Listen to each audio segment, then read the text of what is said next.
So we've got Carol here today with us, and we're chatting earlier about us doing this workshop, which we'd love you to come, but you can't make it, which is really sad, for children who are struggling with toileting and parents and the challenges that we're having around toileting.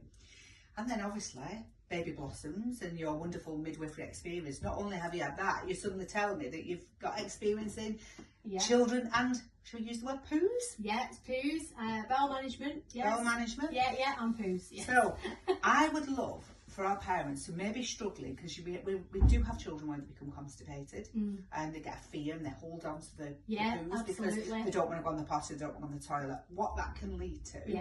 And what you could give them in terms of some advice, some support, maybe top few tips for them to go home and use in their day. Absolutely. I mean, like you just said then, obviously I'm midwife now, but previous to that, I absolutely loved working in peds, I'm going to be honest, but I always wanted to be a midwife, so I thought, right, if I get the opportunity, I'm going to retrain, and I did. But yes, previous to that, I worked nearly a good 10 years in paediatrics, but my speciality with my little team was bowel management. So I've absolutely loads of experience with toileting. Difficulties with children, either withholding stools, soiling, bedtime, toileting, transferring from nappies to underpants, potty training, all those barriers, you name it, we've seen it, because we worked in Bolton, because I worked for Bolton Trust at the time, for 10 years, and honestly, the stories I could tell you, the success stories, there were many times where me and my colleagues, we went home and we was like, I had tears in my eyes, because the difference education can make, and the difference some simple strategies can make, because honestly, I think especially in Bolton and probably across the Northwest really, it's really underplayed, the difficulties that bowel management or constipation, especially constipation, and not being able to hold stools, has not just on the child, but it's the whole family. It's the whole family, and it's the whole social network as well. I remember looking after children. There's a couple that come to mind, that obviously confidentiality, but they'll stick with me forever, that hadn't had a sleepover. There's a child I worked with who was under 10 in primary school, never had a sleepover, and we've been discussing interventions. And you have to also acknowledge though as well, and I've talked to the mums and dads about this if we do another workshop, the importance of, if you've got medication too, that it has to work hand in hand, the two, and sometimes it's just that conversation, because a lot of times you can get prescribed some medication and you might give some of it hit and miss, you might not give it for long. It's not consistency then, is it? Because it works now and then stop it. And then they stop it, That's right. Which is human nature, because you think the problem's fixed now, but it's generally not. But that's generally what people would do, because they haven't got further deeper understanding or that education. So we would provide that, and I'd be happy to provide that to some of your parents. So we've got this one child in particular, and I remember going, and this child had never had a sleepover or friends round, because they would, the muscles were so weak and they had no bowel control. And we'd had conversations about this certain medication and given strategies of what to do, work with his family. And me and my colleague went round this one day, and she went, and Mum said it's in the garden. And we both walked to the kitchen window, and they were playing in the garden, and they were having a sleepover. And I'll never forget, and then my colleague will remember this, and the children came in and they'd said, we've tried this and this, which we'd recommended, and it's changed my life. Wow. And honestly, it's as big as that. Bowel management is as big as that. It impacts children's lives massively. And I think that's sort of our barrier is, we're working with children every single day, and we know the guided age of toileting. We see the signs, but very subtle signs.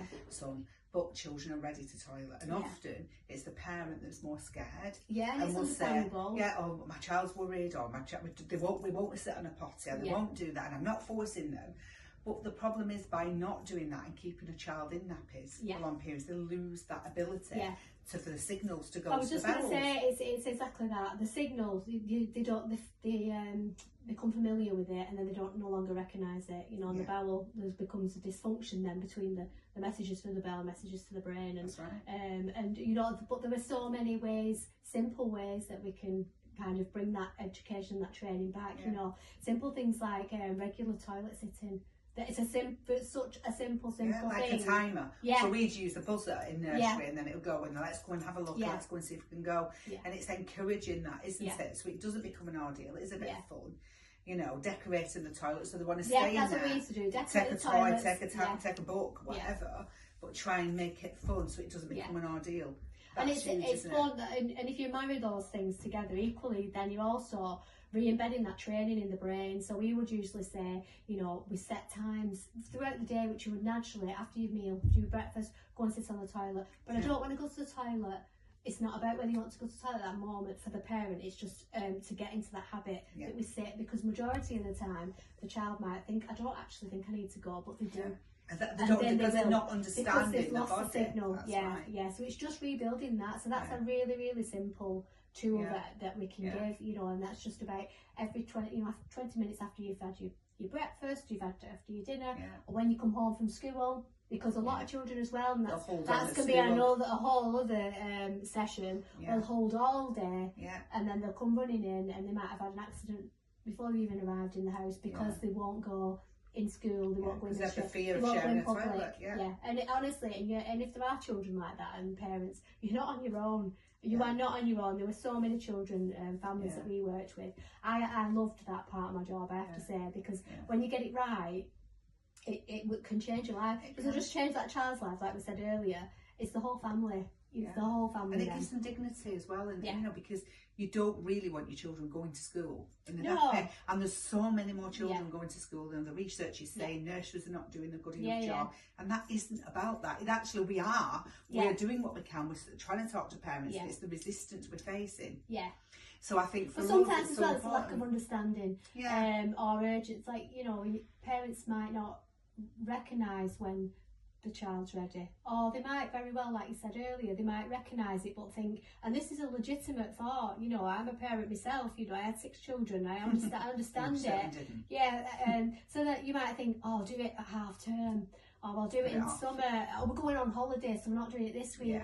And that is, absolutely, you know, every excuse or a barrier. It's a barrier not to do it. It's not. It's more a barrier. But then, we know we're not meeting that child's needs at that point, and when that brain's ready and switched on, we've got to work with. And if you get it right, you can do it within a couple of weeks. You know, easily, a week sometimes. But you've got to put things in place. You can't just say we're going to do it on Sunday, and you know, you need to both be ready. You need to recognise the signals, and then think, right, as the parent, she's showing me signs that she's ready. So this week we're just gonna do it. You know, get a plan together. And what have you lost by trying it? And for us, we always say, have a potty around, so they're used to it. So it's not this thing we introduce. You know, that's a scary thing. And like at nursery, they do see children go to the toilet, so they're more likely to try it at nursery than they might do at home, because it's a little bit more scary. They're going with the friends, aren't they? You know what I mean? And then it's like, you're making it fun. You know, if they're washing their hands, they might sing a song, or they've got sticker charts in the bathroom. I do a wee song. I've got a wee song. We've done a wee, we've done a wee on the toilet. We've done a wee. There you go. Well, we've got you've seen the Pooh song. Well, I've got the Pooh song. And the Mr. Pooh in Pooh Land. Yeah, Pooh in Pooh Land. We used to have the boat. We used to play the app to children. It is, and I don't want to take away from any parents that are struggling, because it is a difficult subject. And the more anxious you get, your children pick that up too. Absolutely. You know, my mum was getting anxious, so I'm going to get anxious over it. And you've got to be as calm as possible. That's what I'm going to say. There is solutions, you know, there are. And I shouldn't say solutions, because some children on a different level have got difficulties of physiological difficulties with the bowel, so that's different, you know, but even, can support those children in different ways. So, you know, but what I'm saying is, with the right tools in place, the right support and education and tips, it can be fun. That transition from being a toddler and in a nappy to the independence of wearing underpants or knickers, or just feeling confident to be able to say, Mum, I need the toilet, and go in. So obviously at nursery, you know, we do see children hiding away. Or you'll say, who's pooed? Has anyone been to the toilet? Anyone need the toilet? And they'll go, I've pooed. Who needs the napper changing? I've weed. Or I need a wee. So they'll say things like that and have that language, and that's what we pick up. Sometimes it's more subtle than that. They'll just stand still and freeze, and or they might hide away. Or want to come in away from children, and those are the signs that showing they are ready. They are bodily aware, and the brains are working and ready to switch on to toilet. But what I'd love you to do, just sort of end it today, was have you got sort of 5 top tips for parents who are thinking about toileting, who are struggling with toileting? What could they walk away with today? Yeah, well, it's funny you've just said then about children hiding away or being aware. That is probably your first and foremost tip, really, to recognise them signals, because a child that's still running around in a wet nappy and not aware of it and oblivious and playing and not stopping, they're not ready. You know, if they'll come and verbalise it to you. They might say, I've weed, or I need changing. A lot of children won't. They will do exactly what you've just said. They might go and hide in a corner, you know, because why are they hiding in a corner? Because they're aware. They're aware that they're opening the bowels and they're starting to feel socially conscious of it. Yeah, so that's their awareness there. So they're telling you that without actually saying the words, you know what I mean? What I would say as well, familiarise your child with the bathroom. You know, it's really important, you know, this is where we go to the toilet. So another thing we used to do as well, which I promote a lot with parents, is to make the bathroom the place where we go to the toilet. So physically, when you're changing a nappy, take them up to the toilet, you know, so that they become aware and they think, all right, this is where, you know, I change my underwear, or I use the toilet. If we're going from nappies and we've got a bit of an older child who's maybe a bit delayed in that process, we would also promote that they would change the nappy, put it down, you know, empty nappy. We would do that, so that they understand. Can see where it's going. Yeah, so that they understand, you know, that this is the place where I go, rather than I can stay in my nappy downstairs. But you know, that's more when we're trying to retrain children that have probably missed that period of transition when it was supposed to happen. And it can be even more harder then, because the fear's been built even more and the brain's not working. It can, and it's just learning through tics and repetition, isn't it? Yeah, but you know, that would be another session that we could do, because there is a big group of children and families that need that support, who've missed that window, and you have to retrain again. So what I would say to you if you're thinking about potty training, I would be saying, are they showing signs? You know, are they, you know, if they've weed, are they holding themselves? Are they telling you that they've weed? So that's your first sign you're going to be looking for. And then if you are thinking of doing it, I mean, the summer holidays is perfect. If you're off, you know, what I would say is avoid stressful times. You know, if you've got family coming over, if you know you're going to be distracted, you've got a lot of work on, that's not the best time to be thinking, because it does take commitment from yourself, both parents or grandparents if they're looking after them. So I would recognise the sign and think, right, I'm aware she's ready or he's ready to go to the toilet. Make it fun. Make it fun. You know, get a sticker chart up and don't get a sticker chart up in the bathroom. Talk about toileting. Go to the toilet. You know. Talk about it, you know, Mum is going to the toilet now, I've had a wee. Be open, because then those open dialogue, it's not embarrassing then. Exactly, and you're breaking barriers, then they're more likely to come to you and say, I want to go to the toilet, you take me. You know, there are other things as well, the simple things, there's so many tips I can give you, Julie. Looking at what's in your bathroom. Try and look at your bathroom from a child's perspective is what I would definitely say. Because if you walk in your bathroom as an adult, you're up here, you can see the windows, you can see the shower gels, you know what I mean? If you're a child, it's quite daunting. It is. You know, it's like a big hole waiting. So look at it from your child's perspective and think, right, I'm a little person down here, so I want the toilet roll to be lower. So it's accessible. I want the hand gel to be down here. You know, is the lighting scary? Simple things like that. If there's no lighting on the hallway, they're reluctant to think, I want to go upstairs. It's a bit scary, I might not go, so I'll hold on a bit longer. And even sometimes the sound of the flush. Absolutely. You know, as they run away, don't they? Because what's that noise? It might be you don't flush straight away. There are lots of things that you and I might not think about, but the barriers for children. So I would think about that. So recognise the tips would be the first one. Recognise the signs that he or she is showing you, that they're telling you that they're wet or they need changing.